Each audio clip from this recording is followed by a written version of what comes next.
আসসালামু আলাইকুম। কেমন আছেন আপনারা সবাই?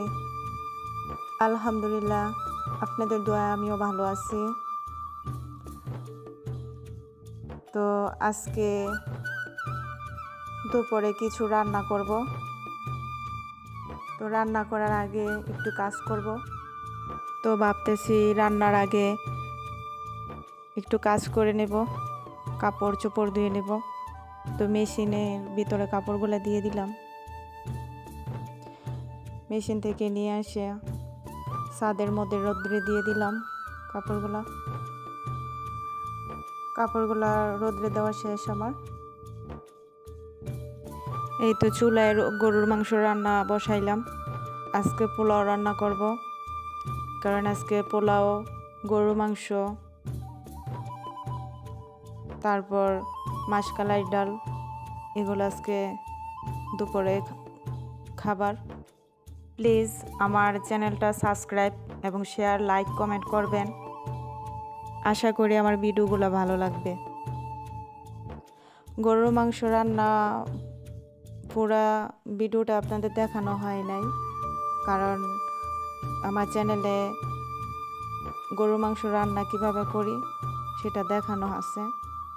চাইলে আপনারা দেখতে পারেন, কারণ ভিডিওটা বড় হয়ে যাবে, তার জন্য পুরা শুরু থেকে দেখানো হয়নি।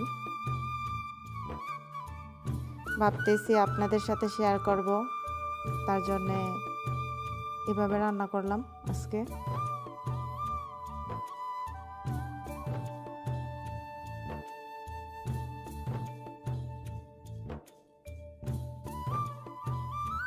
এখন পোলাও চাউল নেব, পোলাওটা রান্না করব, তার জন্য চাউল নিয়ে নিলাম। চাউলটা ভালো করে ধুয়ে নেব।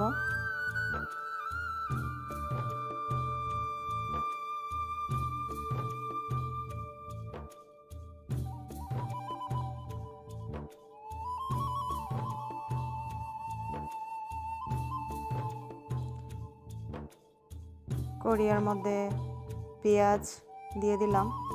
এখন তেল দেব। তেলটা অল্পই দিলাম, কারণ ভাতটা জড়জড়া হয়, খুব ভালো হয়, তার জন্য তেল কম দিলাম।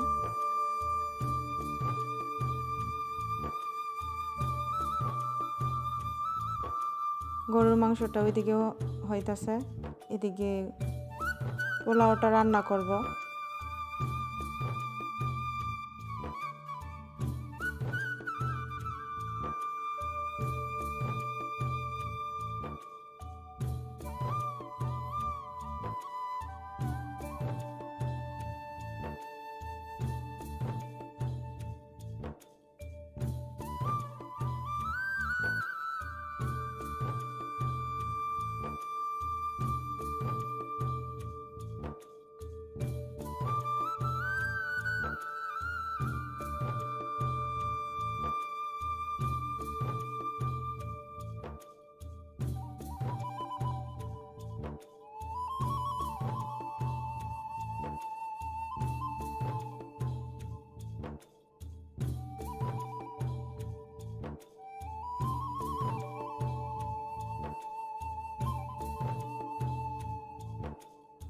পোলাওর মধ্যে একটু গরুর দুধ দিয়ে দিলাম, কারণ দুধটা দিলে ভালো হয়। গাছ থেকে কয়েকটা তেজপাতা ছিঁড়ে পোলাওটার মধ্যে দেব।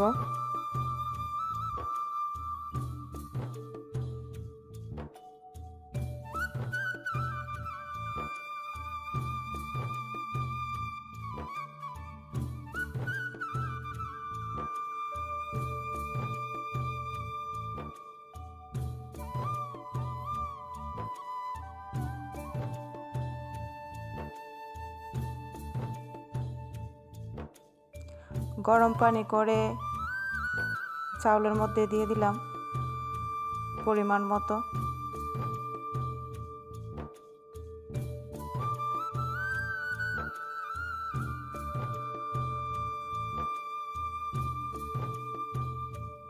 ওইদিকে মাংসটা রান্না শেষ, এদিকে পোলাওটা রান্না শেষ। মাশাআল্লাহ, আলহামদুলিল্লাহ, আজকে আমার রান্নাটা শেষ করলাম। দেখুন পোলাও, গরুর মাংস,